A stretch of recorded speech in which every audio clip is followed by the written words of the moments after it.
नमस्कार, मेरा नाम डॉक्टर सुवर्चला है। मैं जीवा फर्टिलिटी सेंटर में साइंटिफिक डायरेक्टर हूँ। कभी कभी ट्रीटमेंट के दौरान आपको सिस्ट है इस महीने में, इसलिए हम आपको ट्रीट नहीं कर पाएंगे, ये डिसीजन या ये ओपिनियन सजेशन आपको आपके फर्टिलिटी स्पेशलिस्ट दे सकते हैं। आपको निराशा तो जरूर होगी, ये क्या सिस्ट है, ये क्यों मेरे ओवरी में है और इसकी वजह से क्या हो सकता है जिसकी वजह से मुझे ट्रीटमेंट नहीं दिया जा रहा है। आइए इस सिस्ट के बारे में समझने की कोशिश करते हैं। ओवरीज दो होते हैं, एक लेफ्ट और एक राइट, और ये गर्भ के इस तरफ और उस तरफ होते हैं, यानी कि ऑन ईदर साइड।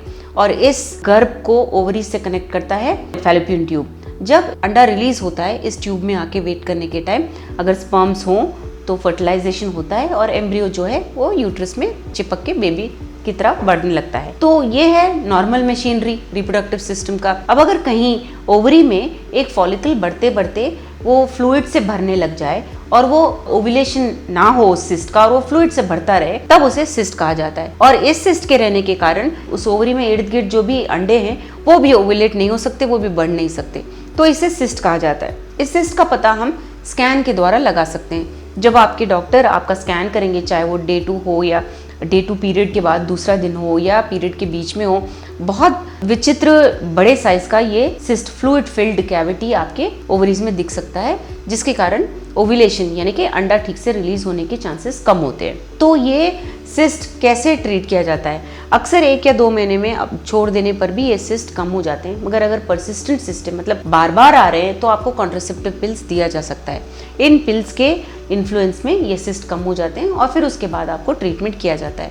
इसके साथ साथ ईस्ट्रोजन नामक ब्लड टेस्ट भी किया जाता है, और ये ब्लड टेस्ट में ईस्ट्रोजन अगर बहुत ज़्यादा हो तो भी ये सिस्ट का प्रमाण होता है, यानी कि प्रूफ होता है कि ये सिस्ट ही है, इसलिए उस महीने में ट्रीटमेंट नहीं करना चाहिए।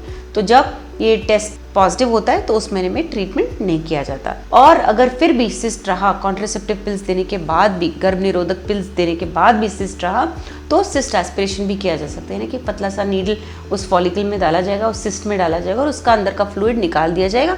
उसके बाद ओव्यूलेशन यानी अंडे का रिलीज होने के चांसेस ज़्यादा होते हैं और आपके नेचुरली प्रेग्नेंट होने के भी चांसेस हो सकते हैं। ऑफकोर्स बहुत सारे कंडीशंस का भी ध्यान रखना चाहिए। तो ये हो गया ट्रीटमेंट ऑप्शंस। अगर आप इसके बारे में और जानना चाहते हैं, अगर आपको सिस्ट बताया गया है, जो सिस्ट बार बार आ रहा है, इसके बावजूद आप ट्रीटमेंट लेना चाह रहे हैं और प्रेग्नेंट होना चाह रहे हैं, अवश्य जीवा फर्टिलिटी सेंटर आइए। Thank you. हमने इस वीडियो को बनाने में बहुत मेहनत की है, ज़रूर हमें सब्सक्राइब और लाइक कीजिए। Thank you.